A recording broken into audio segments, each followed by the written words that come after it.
guessed it, I'm back at the cabin.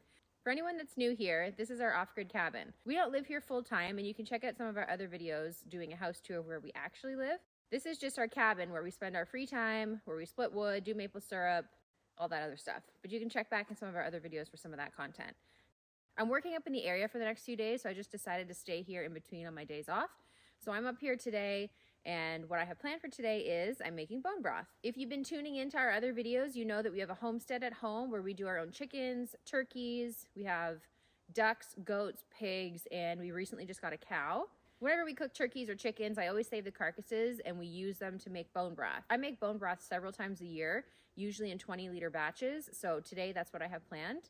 I've just cleaned off the solar panels, and this morning they were at 50%. Just since cleaning them off, which has been about 10 minutes, they're already up, I think, to 60%. So that's good. We are supposed to get a little bit of sun today, so hopefully they can charge right back up to 100. I got here late last night. It was very cold. It was minus 20 degrees Celsius. And as I've mentioned in other videos, it's as cold inside as it is outside. So it took a few hours to actually warm up. I think by the time it was warm enough to take off my coveralls and jacket, it was probably around 10 p.m., 10:30 p.m. This morning it's not too bad. It's only minus 12 degrees Celsius, and as you can see, it's snowing a little bit, which is lovely. So I think I might cook my lunch on the fire today. Other than that, that's pretty much all I've got going on today. Making bone broth and cooking my lunch outside on the fire. On that note, I think it's time to get started because bone broth takes a long time to cook.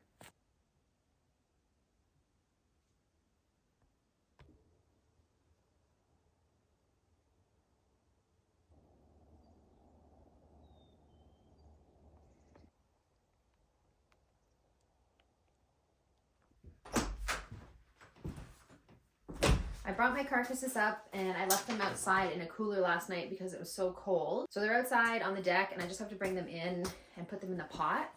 Also in with the carcasses, I have packages of celery and carrots that are from the garden last year that I cut up and I put in the freezer. So I'll put those in the pot too. And then I also have some onions, which unfortunately we didn't grow last year because the rain was so bad, it ended up drowning all of our sets that we put in the ground. So onions, celery, carrots in the pot. And then I think I grabbed salt and pepper, and then maybe a couple other spices, I forget. Normally I use herbs from the garden, but because it's winter, I don't have any herbs from the garden. So I'll grab the pot down, I have it up here. I forget the actual size of this pot, but my mom got it for me for Christmas a couple years ago, and I love it. I always make my stock in it. So I think it's time to get the carcasses in the pot and get them on the stove because the broth takes a long time to boil and actually get all the collagen out of the bones.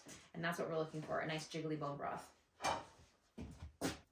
It was so cold last night, our carcasses are still completely frozen.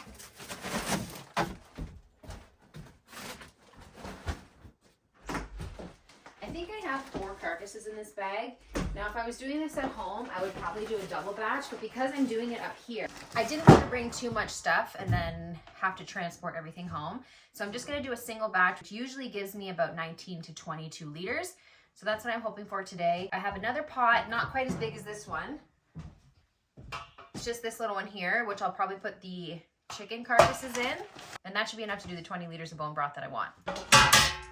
I brought a strainer, but that's for at the end when I'm going to start putting the broth into jars. This is a really cool plastic stirring stick that I use in this pot because it's the longest one I have. My mom also got me this one with the pot for Christmas. I've also got a ladle, my funnel, my tongs for taking the jars out when they're done, some cheesecloth to do the straining at the end, and then the weighted gauges for the tops of the pressure canners. Because we're doing chicken broth and it is a meat product, we do have to use a pressure canner and not just a regular water bath. And I've got this really cool weighted gauge for the top of the pressure canner, which I'll explain how to use later, but I like it a million times more than the weighted gauge that came on the pot. This one has an easier way of controlling the pressure in the pot, but I'll get into that later. This is a turkey carcass. I can tell by the size of it. So normally we would eat our turkey, pick everything off that we want. I always save the pan drippings too, and I put those in my stock as well. This one's from Christmas, I can tell, because it was the biggest one. I think this turkey was 18 pounds or 20 pounds or something. Our turkeys got really big this year. I know people are probably going to ask why I left these carcasses outside on the deck last night, and if I am concerned about animals coming up here and smelling them, the likelihood of that happening is just so slim. Animals don't usually come up onto the deck here. They don't want to come near us. They know we're in here. We usually have the dogs with us. and it's just not a place they want to be. In this smaller pot here, I'm gonna do the chicken carcasses. So they're a lot smaller. And the reason they're so small is because these chickens I put in the crock pot. So I find when I put the chicken in the crock pot and it's cooked slowly over a long period of time, it actually breaks down the carcass a lot smaller. And you end up getting way more of the meat off the chicken than if you just put it in the oven and roast it like the turkey. So these are our chickens, and we have a video posted back on our channel about when we process them. I think we have two. One that explains step by step how to do it, and then another one that was just a video with the kids helping. So if you want to check those out, they're back on our channel, and they explain more of how to do the actual process in depth. This is a bag of drippings from the pan, so that's another thing I never throw away. I use some of the drippings to make gravy if we feel like having gravy that day with the chicken or the turkey, but there's always some left over.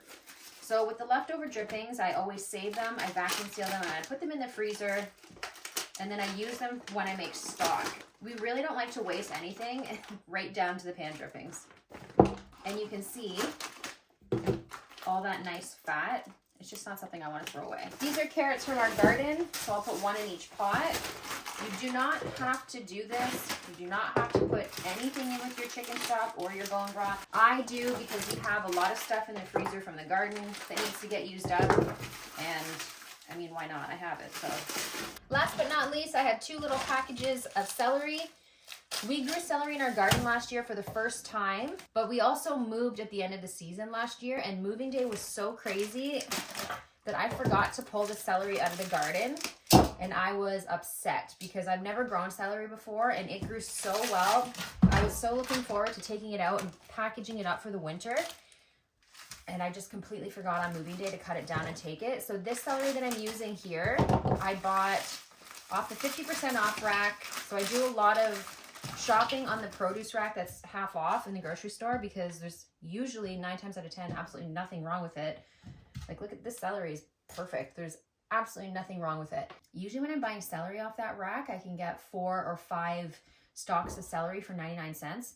So I just cut them up. I put them in the freezer. I usually use them for soup or bone broth or stock or something at some point in the winter. And it's just cheaper than having to buy it for full price later on when I need it. That just doesn't make sense to me. So I always buy it when it's on sale, and then I just cut it up and put it in the freezer. I've mentioned before that this is a dry cabin, so we have to bring our own water. So I brought a jug which has 20 liters of water, and I'm just gonna top up these pots and then I'm gonna put them outside.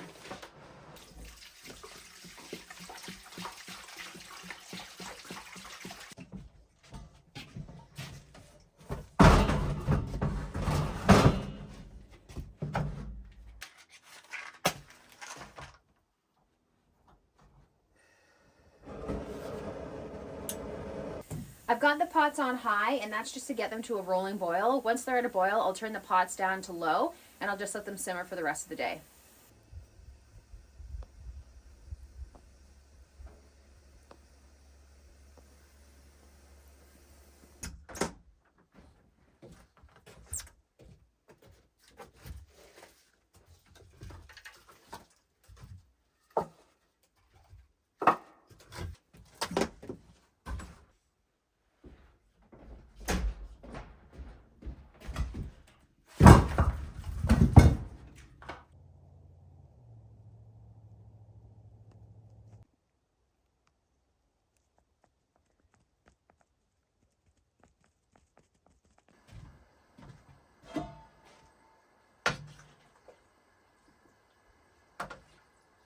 While the broth is simmering away, I think I'm gonna go outside and start a fire, and I think I'll cook my lunch outside today. I made bagels the other day before I came up here, so I'm gonna have a homemade everything bagel sandwich, and I feel like sitting outside today to cook it over the fire because it's a nice day out and it's just lightly snowing and it's not too cold.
I just checked on the chicken broth. It's boiling really well. It smells really good. You can smell it as soon as you go up onto the deck. We had a little spurt there of really heavy snow for a second, but it seems to be gone.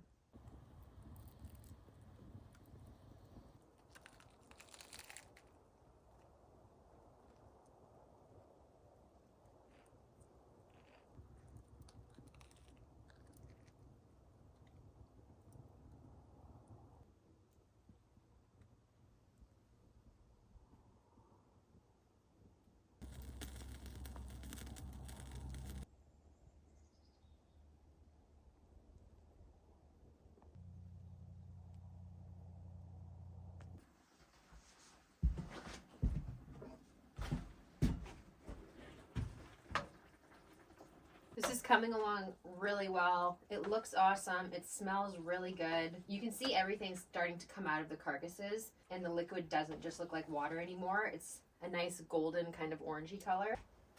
I've turned both pots down to low because they're at such a good boil. So now they're just simmering away. I think it's been a few hours already, but we're not done yet. Still a few more hours to go.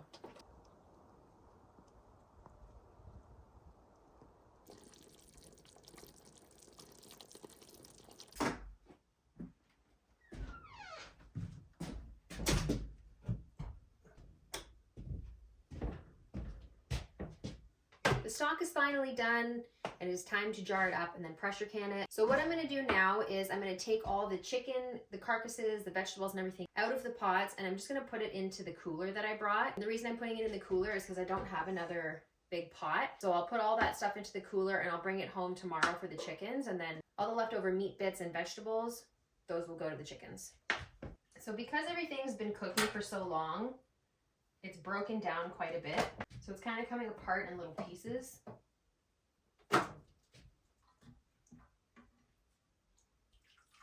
As you can see, there's still a little bit of meat and stuff left on this.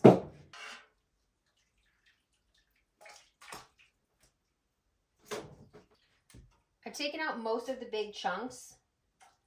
So now there's enough room in this big pot to dump the smaller pot into. And the reason I put them into one pot is because then from this pot, I can use my cheesecloth and I can strain it even further to get the other little bits out that I couldn't get with the spatula. You don't have to do that. I just like to do that. It makes the stock or the broth look a little bit more clear. So I'll take my cheesecloth and my strainer and I'll set it on the pot, and then I'll scoop from this pot into here so that it strains through the cheesecloth into the pot, and then I can use this pot to fill my jars.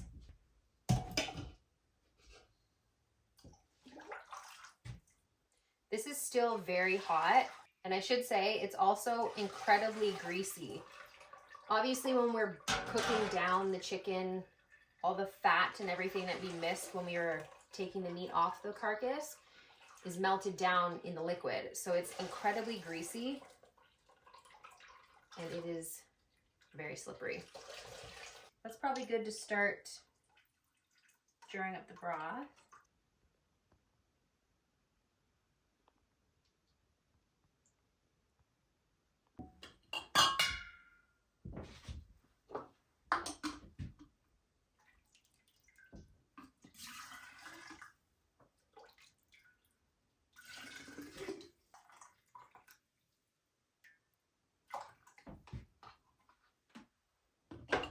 I have 2 pressure canners, so I'll be able to do 2 batches at a time, which will make things go by a lot quicker. So you want to pressure can your broth at 11 pounds of pressure for, I think, 25 minutes per 1 liter jar. I'll have to double check that, but I'm pretty sure it's 25 minutes. And you can see it's already starting to separate, so you can see the fat's already floating to the top. All right, so I've got enough jars filled up to fill up my 2 pressure canners. So I'm gonna take my pressure canner and I'm gonna pour some water in the bottom of it. I do have water heating up on the stove, and the reason I did that is because the water that I brought is ice cold, and I don't wanna put my hot jars that have hot broth in them into cold water and then risk them cracking. So I've got my water in here and I've got vinegar in this jar. I'm just gonna add a bit of vinegar to the pot. And that's just to keep my jars from getting cloudy. And then I'm gonna take my full jars, which have the lids and the seals already on it, and I'm just gonna put them in the pot. So this pot fits 7, so I can put the lid on it, and I'll get it up to pressure. Once it's at the appropriate pressure, then you start your timer. You cannot start your timer until the pot has reached the appropriate pressure. You wanna wait for a steady stream of steam to be coming out of this vent. And then once you have a steady stream of steam for 2 minutes, then you can go ahead and put your weighted gauge on it. And then this will pop up and the pressure will begin to go up on the dial. And that's when you can start your timer.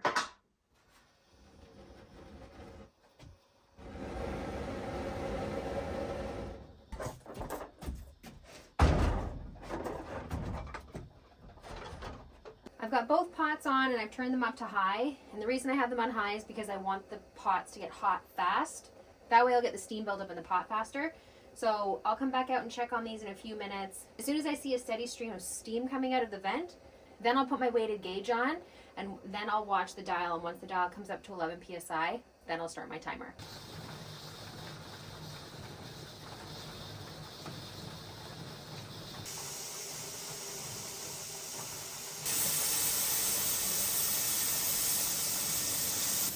So you can see the pots are ready to have the weighted gauges put on them. This weighted gauge here is a bit different than this weighted gauge here. So this is the one that comes with the pot. So each of these have one of these. And I bought this other one separately. The reason I bought this one is, I'm not sure if you can see that, but it has rings on it. So this is a ring right here, and then there's another ring that sits on top of it. It's easier to control the pressure like that. When you take all the rings off, it holds the pot at 5 PSI. When you add one ring on, it holds the pot at 10 PSI.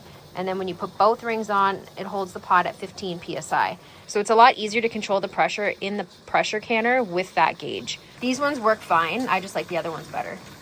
This pot is at 11 PSI, so it's ready to start the timer.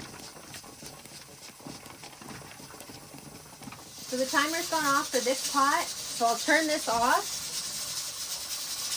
I'm gonna leave the gauge on it because the pot needs to come down on its own in pressure. So the pot needs to go from 11 pounds of pressure down to 0 on its own. Once the pressure is out of the pot, then you can take the gauge off and then you can open the lid. It's incredibly unsafe to try and open this when it's under pressure. You'll hurt yourself. So we need to wait for the pot to come down to 0 pounds of pressure. Then I'll take the dial off, then I'll open the lid.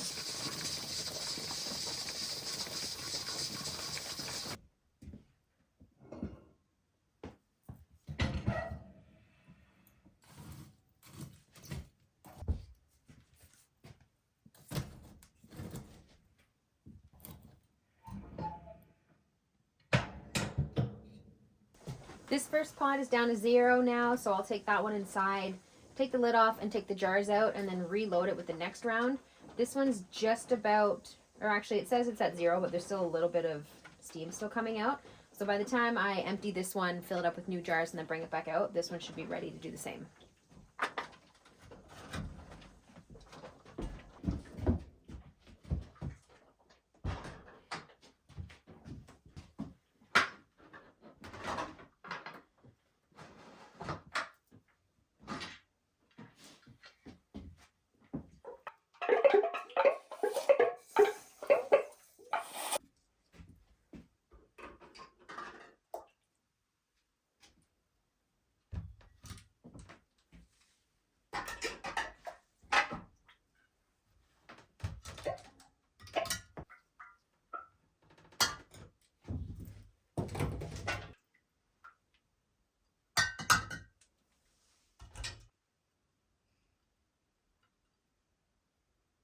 So far I have 14 finished liters, and while I was sifting through all the carcasses, I found this wishbone that I forgot to take out, I guess. So I pulled it out and I'll bring it home for the kids and they can do that. I've got another 14 jars to go in, so that's another round in each pot, and that'll bring a total of 28 liters of stock. I'm very happy about that.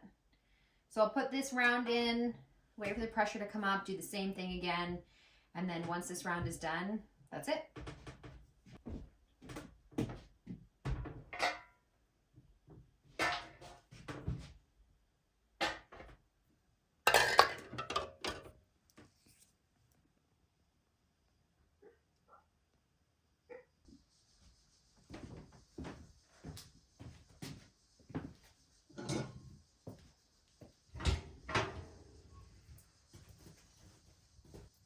That's it for this video. I'm just waiting on the last round of jars to come out of the pressure canner, and then I'm done. They're just about finished, only about 10 more minutes or so.